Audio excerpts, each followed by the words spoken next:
The listing presentation. You can't have an amazing real estate business, you can't be an amazing agent without having the ability to convince owners, pick me over the other two or three. Generally there's three that'll go Very much. to a presentation. Yeah. And quite often one or two of those three have been dragged in because the agent who is probably going to get the business already, because sometimes the stage is already set, the other agents are brought in just as a padding for the winning agent that's already got the relationship to demonstrate to the owner not only how great they are but what the pricing should be. And we all get used to some degree in that process. But how do we stand out from that? And the number of times I'd go to a listing presentation and I'd wonder why I'd failed. And I remember one time I went out to a listing presentation, I rang the next day to follow up, didn't get it that night. I rang and they said, we've decided to give it to Tom. And I said, do you mind if I ask why? Well, you know, Tom seemed to know more about our area. My wife and I agree you cared about our situation, but Tom seemed to know more about our area than you did, and our needs and requirements. And I thought about that one day because this happened to me, and I thought, hang on a second, maybe I've missed the boat here. I really should be going in with a bit more knowledge. So I remember the next listing presentation I went with a bundle full of knowledge, and I didn't get the listing that night. Next morning I rang, you know, the usual waiting game. A lot of agents don't ring, they just leave it and see somebody else's sign go up. And that just wasn't good enough for me. I wanted to know why I was being rejected.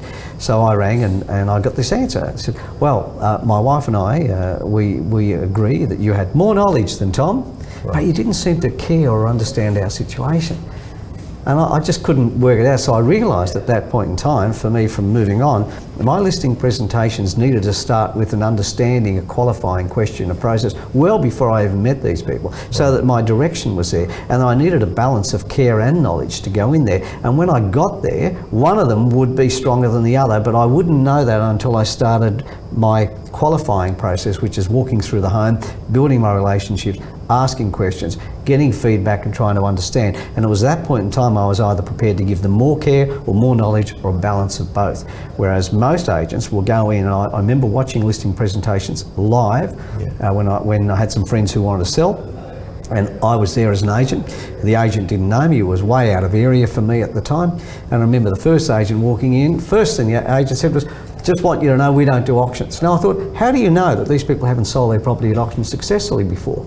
But what was worse than that was the agent came after it, said, want you to know that we only do private treaty. Right. We don't do auction, we don't record. So people talk about agents having a bad name. Let me tell you, they give each other a bad name, just in a listing presentation like that. So Charles, what you're saying is do what the doctor does, and that is ask the questions before you deliver the medication. Can you imagine walking in, saying, don't tell me, I know what's wrong with you, hang on, just stand there for a sec.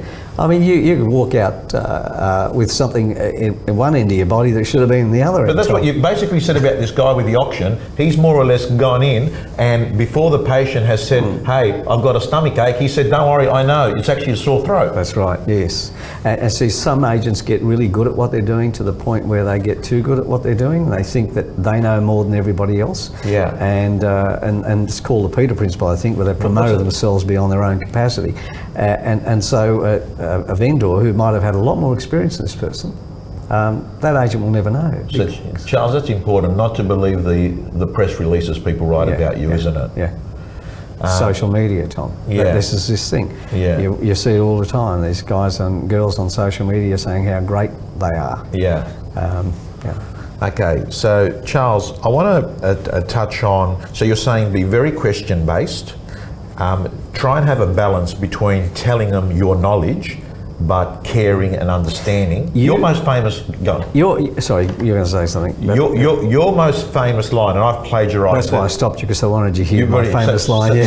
So he's smart because he can read the play. He knows that it was going to be something that was going to be complimentary, right? Yeah. So your most famous line that I keep plagiarising, and you talked about it earlier on, is when there's... That's given you a test drive of Real Estate Gym.